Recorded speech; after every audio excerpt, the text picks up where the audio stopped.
all this? Where is all this, extreme acceleration of rhetoric coming from? I really don't know. I think I kind of want to say it comes from campuses, universities. I think that, my experience on a university campus has been definitely telling. I think that, instructors and professors definitely teach this stuff as if it's fact when it really isn't. And unfortunately, on campuses, it's not really safe for people with dissenting views. So I think it comes from campuses. So that means the government and the big foundations. Yeah, I don't know. I don't know what caused it or where it came from, but I definitely know that, education is being used as the foundation for it. Well, look, it's a free world. I don't hate anybody for their identity. And I understand that folks, have different views, different ideas out there. I mean, I truly am what we call classical liberal. But what about some of the people out there that claim they were confused when they were young and the state, the system came in and pushed them to say, no, you are another gender? Yeah, my story isn't like that. I definitely transitioned a little bit later in life. I'm 22. I started my transition around 20. And I think that it's definitely wrong for any type of institution, whether it be a teacher, whether it be the state, whether it be a doctor or a therapist, to push that on a kid. Transitioning is a really serious decision, and it's one that will affect the rest of your life. And it's one that has a lot of irreversible changes, sometimes dangerous changes. So I definitely disagree with that. I think that transition is a choice that you make, should be when you're an adult. When we come back with our guest, Blair White, who is a trans person, I'm going to ask the question, getting past individuals, the government and the media pushing this, making it the central narrative, is about getting in our ideas that we can trans into anything, including with machines. And I assure you, that's the next shoe to drop. This is all about the rise of the cyborgs. Get ready. Female privilege, anti-feminism is one of the intriguing videos, and I want to get Blair White back on the next few weeks with Leanne McAdoo or myself or one of the other hosts to talk about, we've only got about 6 months left right now, where imagine you're a man, when you transition to a woman, or if you disagree with that, people think you're a woman, and suddenly you're treated so much better. So there's just so many different angles that Blair White's bringing up that I never hear from the mainstream barking of just bullying, look at me, I'm the center of the universe, by the whole mainstream media system. Let's talk about that a little bit. And then also, do you agree or disagree that there seems to be a cultural obsession with this now, and that I really think it's just about getting people ready overall, not a judgment on you or anyone individually, but overall the media is pushing it to prepare us for body augmentation, merging with machines? I have no idea about merging with machines or anything. I've never heard about that at all. But on the female privilege thing, I would say that that's one of the reasons I also started my channel. I think there's a real cultural shift happening that really demonizes straight white men. And that was one of the reasons why I wanted to speak out about this kind of thing. So, yeah. Well, I mean, absolutely. It's like some of these folks say, you're an effing white male. You don't have any speech, but they're white males saying it. Or redheads don't have souls. That goes beyond South Park. People really make fun of redheads now. It's very mean. What do you think's going on? I really, really don't know. I don't know if there's some, grand scheme to force men into some kind of second-class citizenship, but I know that it's happening. Not that happening, but I know that the cultural shift is happening, and it's something that I wanted to speak out against because, in my experience, I think that, coming from someone who's lived life on sort of both sides of the fence, I think that there are a lot of social advantages and privileges afforded to women. And I think that the idea that men somehow hold all of the power in society is false. What were some of your experiences? You break them down in the video, but once you've gone from a man to a woman, what were the experiences? I think that, society in general, people around you, friends, even family, they seem to put your comfortability in high regard. Everyone really looks out for you a lot more. People are definitely kinder. Complete strangers will go out of their way to make your day better or help you out or just hold doors. And, those are trivial, but there's also larger things like getting less prison sentences, less time. and obviously lower rates of violence, homicide, and even rape when you count in prison stats. So I think there's a lot of things that people tend to overlook, and feminists seem to harp on this toxic masculinity thing, which I think is also pretty bad. Well, it's a war within humanity, a war against our very nature to bring us down. I mean, that's what's going on. And humans are all about changing their environment. Humans are all about, we wear clothing, so we lose our hair. I mean, the human experience is the fact that we are changing. And so I believe in people's individual rights to whatever they want, as long as they don't hurt someone else. But I really think that they have captured the trans movement and things like that only started, 40 years ago, is very, very small, and now it's huge, to drive a public debate that diverts people from so many of our shared basic freedoms that are being lost. Yeah, I think, like I said earlier in the show, I think trans people have really been co-opted by feminists and by social justice warriors.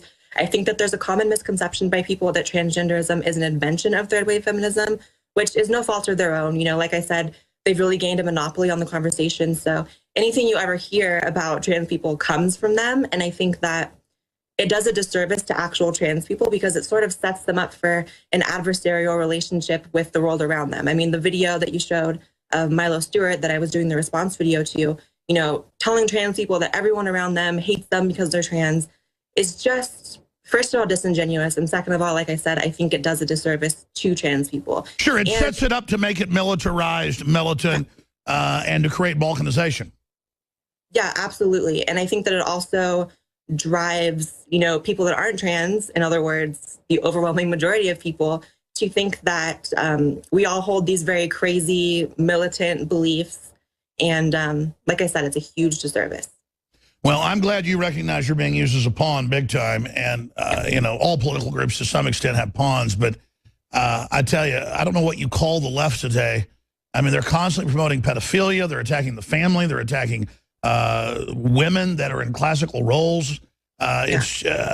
It's really an anti-human group of people, in my view.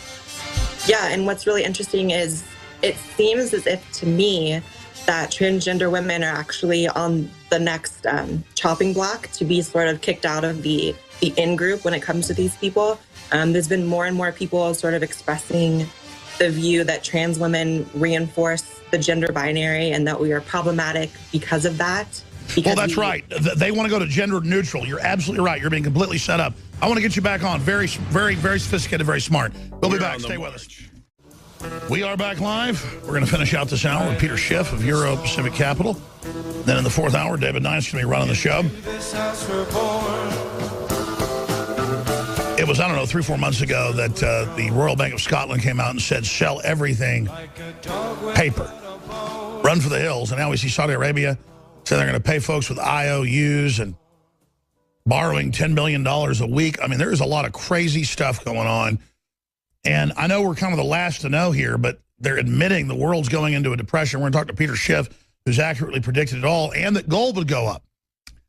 I don't even sell gold. I don't have a gold sponsor. I should get one. I'm looking around right now for the very best company to do it with. I know Peter does it as well. I'll get him as a sponsor. But what I'm getting at is this. Paper is being absolutely devalued everywhere, but they say get more into paper. And all I know is you're crazy if you're not partially into something else, farmland, gold, equipment, whatever. I mean, it's just a really creepy feeling. Like every moment I'm sitting here on air, I'm not doing my family a justice. I should be getting ready. And I've never had a fire under my butt like this. I've never had such just gut level concern because I look at hundreds of news articles a day. We're going to talk to Peter about just how bad it is, how bad it's going to get, and what some of these warning signs are here in just a moment. First off, it is so important if they have the internet kill switch or censor sites more, as you've seen with Facebook and Twitter getting in trouble doing. Lynn Beck's out defending it because he thinks he'll be protected and be the one conservative you can hear from because he's not a conservative, whatever. We need to be able to contact you via email. And so I do want to see Hillary for Prison shirts everywhere. I do want to see Come and Take It shirts everywhere. So we're basically selling them, and I think like a $2 profit a piece, which with advertising and everything is a lost leader. Because if I'm not plugging something that makes money, I'm plugging something that loses money. That's how that works. So I'm doing a lost leader because I want to see Hillary for President shirts everywhere. They're already all over the news. They're already all over Trump rallies. I mean, it's already crazy. So if 30,000 of these shirts in the last year getting out there is causing issues, and other folks are copying them, which is fine with me, imagine what 100,000 will do. Well, it'll fund our operation, but more importantly, it'll spread the word. And if I can get you to sign up for our free newsletter with exclusive videos, articles, promo codes, coupons, I mean, you really should be on the newsletter every day. I'm going to start every week offering key items for 50% off. And as we kick this off, for members of Prison Planet, for members of the exclusive newsletter, Infowars.com/newsletter, put in your email, create a new email, whatever, and we will send you a promo code to get 50% off. That's 50% off right now on the Hillary for Prison shirt and or the Come and Take It Molon Labe shirt in any size you want.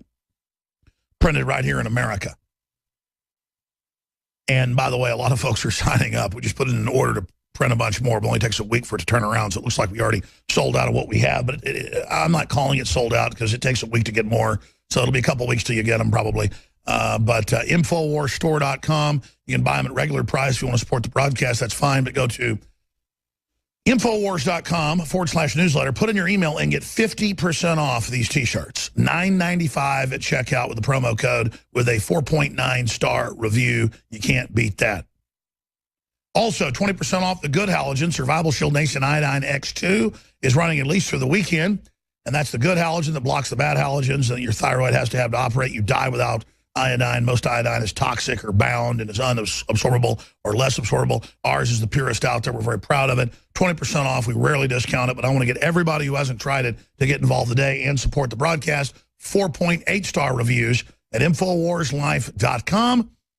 InfoWarsStore.com is the umbrella site that has thousands of items, but InfoWarsLife.com takes you right to the nutraceuticals. We have the best vitamin, mineral / amino acid fusion fruit punch, totally organic and natural and delicious, available at InfoWarsLife.com. That's back in stock.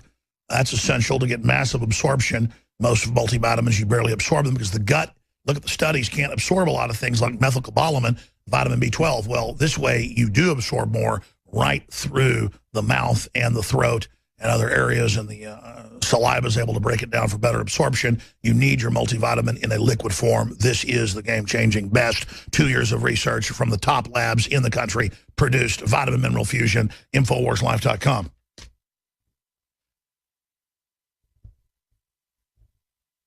Now joining us is Peter Schiff for the balance of the hour. Europac.com. Peter Schiff has billions under management. His father recently passed. Irwin Schiff was one of the top patriots in the country, going back even predating Ron Paul. It's just good to see how it runs in the family. And he has been accurately predicting what's happening in the economy now. And he's been accurately predicting that gold would go up, which it's been doing, despite the fact they're trying to suppress it. And so I want to get from him just how dire the straits are. Why are the elites running to the Cook Islands? Why are they running to New Zealand? Why are they buying armored redoubts? Why are the Saudis paying folks in IOUs? What in Hades is going on? Peter Schiff, thanks for coming on with us. Oh, thanks for having me on, Alex. Where should we start?